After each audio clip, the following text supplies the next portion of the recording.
I got fucking 4,500 people who want to work with me. I'm picking who I want to work with. Like you too, I picked you to be in the room as our first international, okay?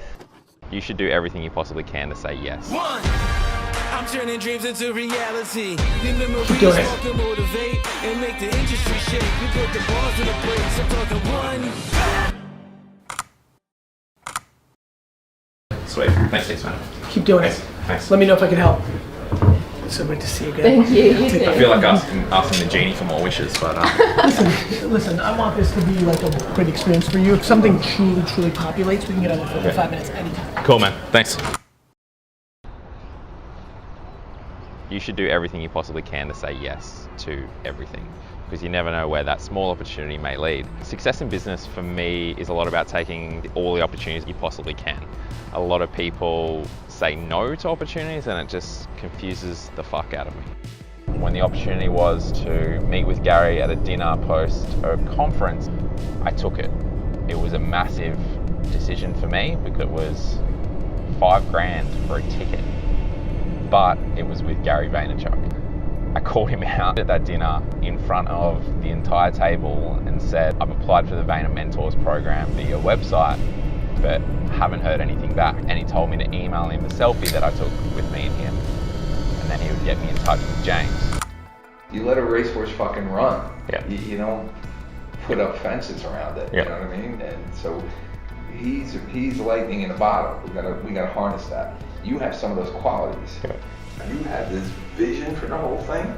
Now we gotta try and figure out how do we get it out of your head and into some people who can actually help fucking carry the baton and execute on it. James had been working with us closely and knew how I communicated and how we operated. I just wanted some honest feedback around how we're doing, how I'm doing, what I can do better, and how I can hire more effectively for a high-level leadership team as we move forward and grow. That's what you should do. Yep. You should have these four maximize what you do, and you should be the explorer because you've got so much context. Yep. You'll be able to, I always talk about like blood in the water. Sharks are good like that. I'm the one who's always going to push the things that, when you get at scale, your CFO may not like it because you're taking risks. But and for you, a small company, this is what my dad used to struggle with. That's what you should do. That should be 100% of your time. At this point, at this scale, you need to even if it's at 80%, with this kind of legislation, this is why you're here. And I think for me, even the macro, execution of what you're doing gives me confidence. So James made the comment that, we've got to put 8 oars in all at the same time, but there might only be 2 people rowing the boat.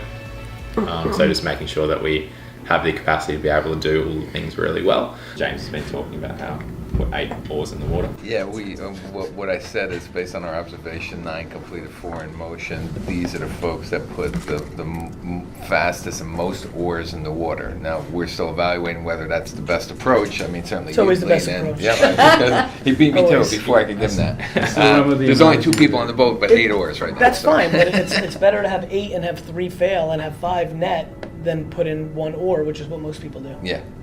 I think. I guess they said great things about what we've done and what we tried to implement on the back of the first meeting and then all the meetings in between and check-ins, is that we moved quicker than anyone. We tried to implement everything that they said quicker than anyone ever has. And that was really good from an affirmation standpoint of how I operate, and me having the individual meeting with James around just trying to get him to rate me in terms of my ability and how I am, because he's a very smart dude, and as the COO of Vayner and president of Sasha Group, and been working with Gary for a number of years in that role as that kind of 2IC role, just getting his feedback on how I am, how we are, what I need to do to hire more effectively and support the team at that level more effectively was really good, and I definitely got a lot of affirmation on the back of that. That being said, there'll never be enough, and I always want to be better, always, but it was good to get that, especially in comparison to the other clients that they've worked with, to be the quickest, to get moving and everything was pretty cool. That was a personal little win, fist pump moment. no one actually knows how good that opportunity could be until you actually go for it. And I would much rather live on the side of trying it and failing at it, or trying it and it not working out as good as possible, than doing the opposite and not knowing how good it could have been. Then obviously we're in New York, taking the opportunity to work with Vayner, work with Gary, where I did think like maybe we shouldn't do it because it's a huge investment, but we did it because I'd much rather live